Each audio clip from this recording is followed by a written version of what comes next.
Hi students, welcome to our UGC NET 2024 target session. I am Dr. Anurag Agarwal and this is OSN Academy of English Literature since 1998. My dear students, why not to target the 2024 June and 2024 December examination before the train leaves your platform? Always remember that we have to catch the train before it slips away from the station. And for that, time is one of the most important factors to qualify these high-level competitive exams. And my dear students, the best time to start this exam, to prepare this exam is MA first semester. So always remember that MA course is just 10 to 15% of NET. And that is why I always guide students to compete, to be into the competition. And yes, innumerable students from all over India, they have started preparing under my classes, paid classes from the application OSN Academy. There are two batches. One is the live batch running at 5 p.m. in the evening and one is the recorded batch. Recorded batch students, those who can take, those who are in the jobs, those who are in traveling, those who cannot come at their lifetime. But yes, those who can take the live, they must go for the live classes. And many students recently have got the study material packet of my UGC NET Unit 1 to Unit 10 plus Paper 1. They have even made the videos and sent us, and even they have reviewed that yes sir, the standard of the books was very good and we liked it very much. And yes, it is true also. I am teaching NET past 26 years. So it is very much, full of expertise, full of experience, where you don't need to read volumes of books and Wikipedia and Google and so and so. In the nutshell, you are going to get something which is customized. And today's class, again, is the PYQ class.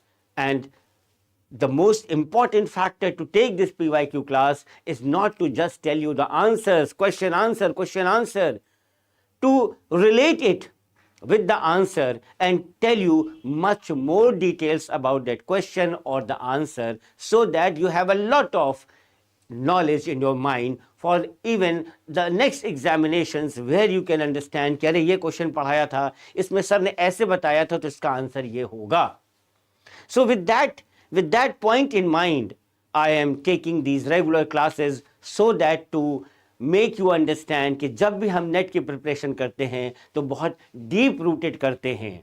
Deep rooted means you have to cultivate your mind in such a way कि जो 4 option में एक option होगा वो कैसे हम pick out कर लें. So the more knowledge you have, you can easily pick it out. Now let us start to question number 1. MCQs, or we can say PYQs with proper explanation. So this is a wonderful thing that I am going to explain the PYQs with proper explanation. I hope you will love the session. Thank you. चलिए, so screen पे पहला question आपके सामने ये रहा. Poems descriptive of rural life and scenery is written by. Options are William Wordsworth, Robert Southey, John Clare and Thomas Gray. You have to tell me which is the right author, A, B, C or D. Now, जैसा मैंने आपको बताया है, if you have a great knowledge, immediately you can understand कि no, this poem is not by Wordsworth, this poem is not by Gray. Now 2 options gone, only 2 options left, Robert Southey and John Clare. Now you will remember कि sir के books में मैंने क्या पढ़ा है, कहाँ पे क्या पढ़ा है. अच्छा, क्रैश कोर्स में कहीं शायद हमको याद है कि लिखा था सर ने rural life and scenery by this. अच्छा, मान लो ये याद नहीं है, रॉबर्ट सदे ने तो रूरल लाइफ एंड सीनरी नहीं लिखी है, इस तरीके से वर्ड्सवर्थ ने नहीं लिखी है, थॉमस ग्रे ने नहीं लिखी है, सदे ने लिखी है. Every student will calculate according to his own knowledge and I am very much sure बहुत ईजिली आपको पता चल जाएगा कि yes, it is by John Clare. Now I'll tell you some more important tips about John Clare. Fine. So जो बच्चे live हैं हमारे साथ वो सामने आ जाएं, अपना अटेंडेंस लगा दें, अपना नाम बता दें, अपना प्रेजेंस लगा दें कि yes sir I am here with you and I like the session, मुझे अच्छा लगता है, and be here with me for the entire session. चलिए, who are the students who are live with me? तो हम लोग क्वेश्चन नंबर 2 पे चलेंगे. फिर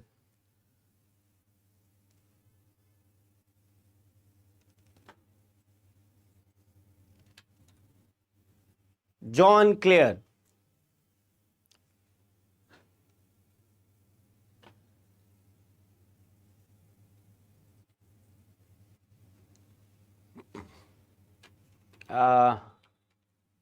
Priyanka Kumari, good morning sir. Good morning Priyanka. देखिए,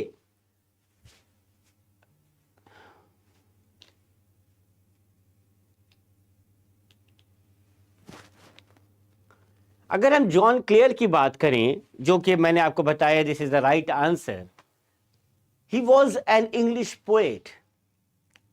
apart from as a English poet, he was very much known for many of his works as well as his collection of poems.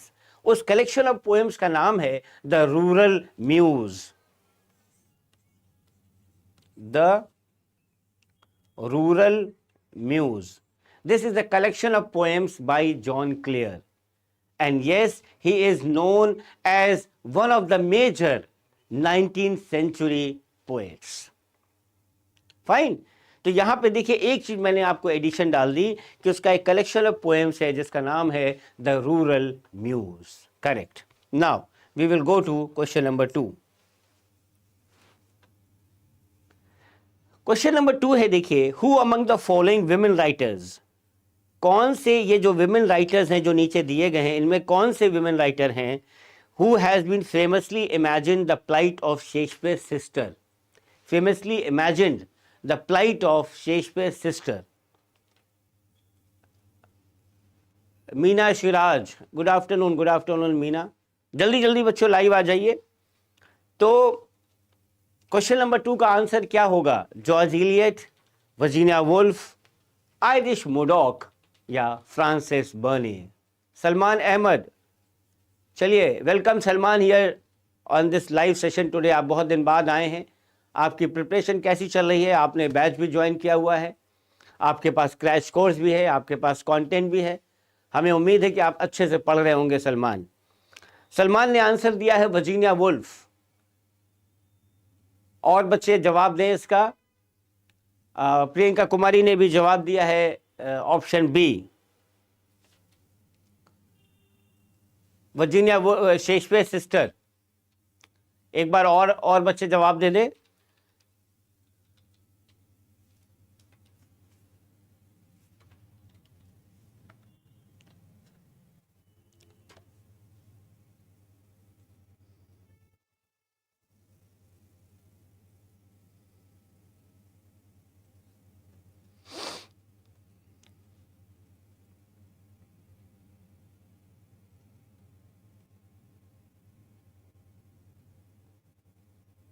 Anybody can tell me what is Shakespeare sister?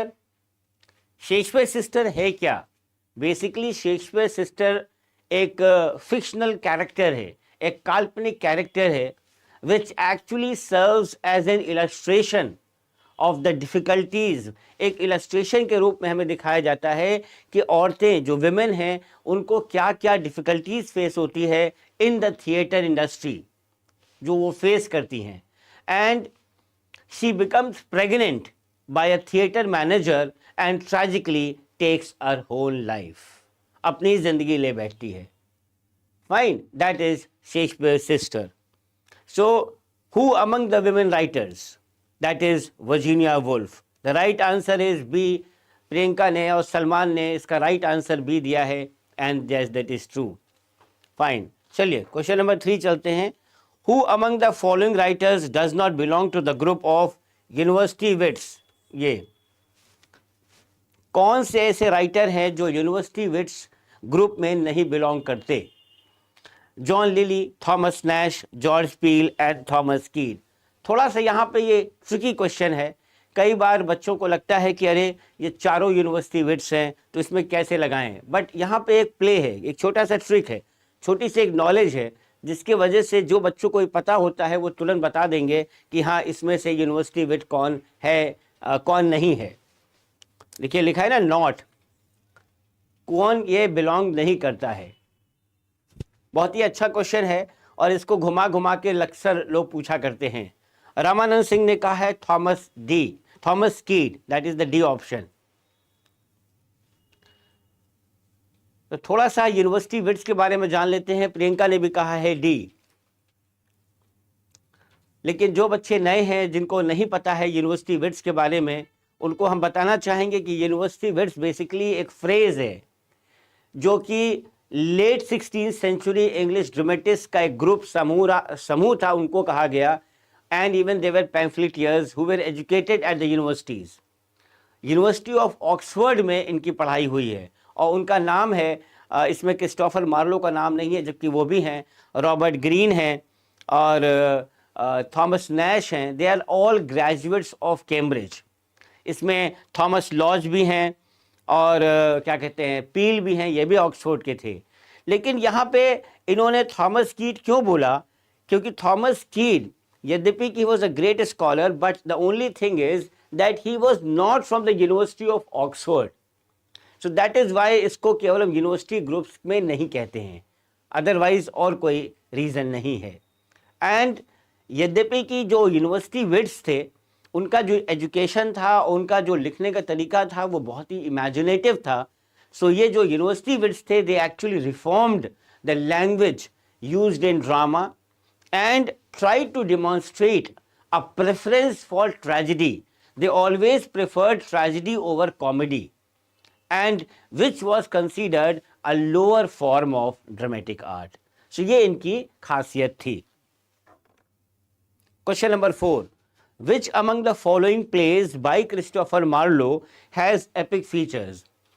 कौन सा इन चारों में से play है जो Christopher Marlowe का है लेकिन उनके अंदर एपिक फीचर्स हैं? जैसे एपिक होता है रामायण, महाभारत, जैसे आपका है पैराडाइज लॉस्ट, बड़े बड़े मैमथ जो एपिकल वर्क्स होते हैं। तो इनमें से कौन सा वर्क है? डॉक्टर फॉस्टस है कि एडवर्ड टू है या हीरो एंड लिएंडर है या टैम्बरलेन है? कौन सा है बताइए? टैम्बरलेन है, कौन सा है?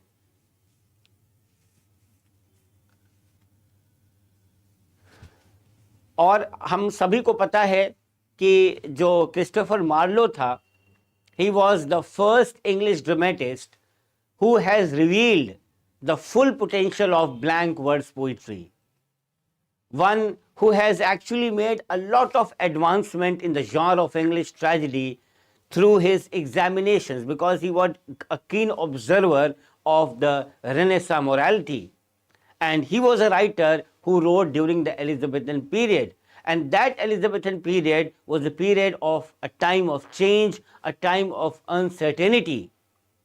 Fine. So there are very famous tragedies of Christopher Marlowe. उसमें से टैम्बरलेन है, सो डॉक्टर फॉस्टस है, द ज्यू ऑफ माल्टा है एंड एडवर्ड टू है।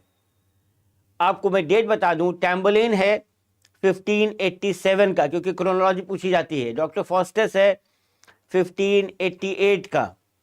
उसके बाद आपके ज्यू ऑफ माल्टा है, इसमें ज्यू ऑफ माल्टा नहीं है लेकिन ज्यू ऑफ माल्टा आप लिख लीजिएगा 1589, Jew of Malta 1589, and Edward two है 1593। हीरो एंड लिएंडर तो एक पोएम है। फाइन, तो ये इसकी क्रोनोलॉजी बन जाएगी। लगभग सभी बच्चों ने डी ऑप्शन दिया है and yes, D option is the right one. Epic features जो हैं वो टैम्बरलेन में हैं। सो हम लोग चलिए थोड़ा सा डिस्कशन देखते हैं टैम्बरलेन का। टैम्बरलेन, क्रिस्टोफर मार्लोज टैम्बरलेन, इसमें क्या खासियत है वो भी हम आपको थोड़ा सा बताते हैं जिससे कि आपको थोड़ा सा स्पेशल नॉलेज हो जाए। देखिए टैम्बरलेन जो है वो बेसिकली ये जो प्ले है ना, Tamburlaine, this play follows the shepherd. Tamburlaine कौन था? सबसे पहले उसको जानिए कि he was a shepherd. As he begins as a lowly bandit before becoming the emperor of Persia. जब वो एम्परर ऑफ पर्शिया बना, उससे पहले क्या था वो? He was a lowly bandit, a shepherd.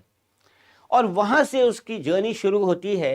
He begins a series of conquest, एक के बाद एक कॉन्क्वेस्ट, एक के बाद एक, and eventually creates an empire, and that empire was so big that it spans much of the Middle East, Africa and Europe. But his bloodlust is never satisfied. उसका खून खराबा, खून पीना, उसका कभी उसको satisfaction नहीं मिला, and that lust for blood led to various tragedies. So in short, this was Tamburlaine. Question number 5.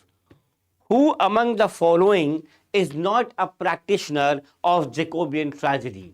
George Villiers, George Marston, John Webster और थॉमस मिडल्टन।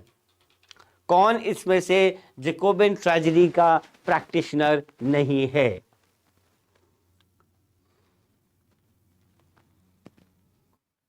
अगर हम आपको जैकोबियन ट्रेजेडी के बारे में बताएं तो जो ड्रामा जो जैकोबियन ट्रेजेडी का था was far darker in tone, because Shakespeare की अगर हम बात करें तो he wrote some of his most famous tragedies during this period। और अगर बेन जॉनसन की बात करें तो बेन जॉनसन उस समय लिख रहा था plays of satire, biting satire, and Jacobean drama exploded the different sides of human nature with themes of corruption, with themes of sex and with theme of violence. Yes. So who among the following, आप बताया नहीं अभी तक answer आपने, ये तीनों थे, 1 भी थे, 2 भी थे, 3 भी थे। This is the right answer, George Villiers। Salman Ahmad ने ए कहा है and he has given the right answer, George Villiers। And who was George Villiers?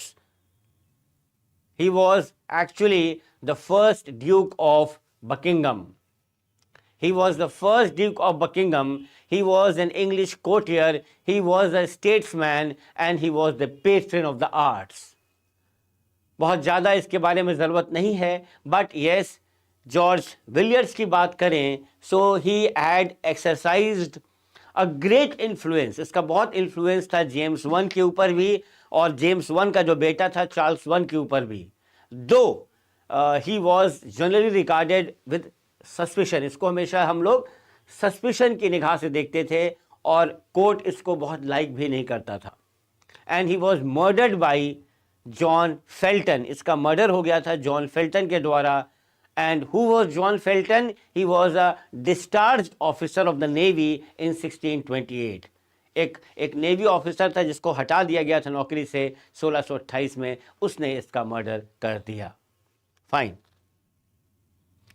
Who among the following writers is known for his unforgettable sense of humor and comedy? कौन सा writer है जो हम कभी भूल नहीं सकते उसको उसके ह्यूमर और कॉमेडी के लिए? D.H. Lawrence, P.G. Woodhouse, Thomas Hardy and John Galsworthy. कौन था बताइए? Question number 6।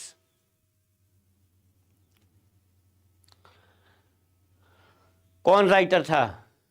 John Galsworthy, Thomas Hardy, P.G. Woodhouse and D.H. Lawrence.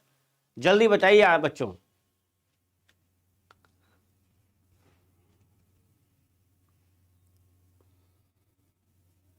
The right answer is John Galsworthy. The right answer is John Galsworthy, that is D. And John Galsworthy आप सभी ने पढ़ा होगा, he was a great English novelist and a great English dramatist. He is best known for his trilogy. Trilogy मतलब होता है तीन novels का set जिसको हम कहते हैं The Forsyte Saga, The Forsyte Saga। इसके लिए सबसे ज़्यादा फेमस था, ये थी ट्रायलॉजी मतलब 3 नॉवेल का सेट। और वो जो 3 नॉवेल कौन सी थी वो भी आपको पता होना चाहिए. And that was, how many can you tell me? The Forsyte Saga.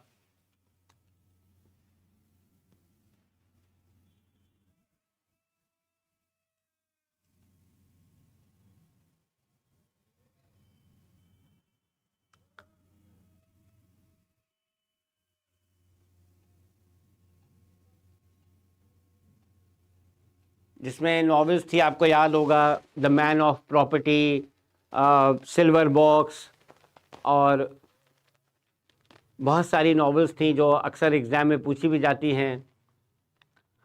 यहाँ पे खैर हमें जॉन गोल्सवर्दी नहीं पढ़ना है, लेकिन फिर भी मैन ऑफ प्रॉपर्टी अगर आपको याद हो, मैन ऑफ प्रॉपर्टी से बहुत क्वेश्चंस आते हैं.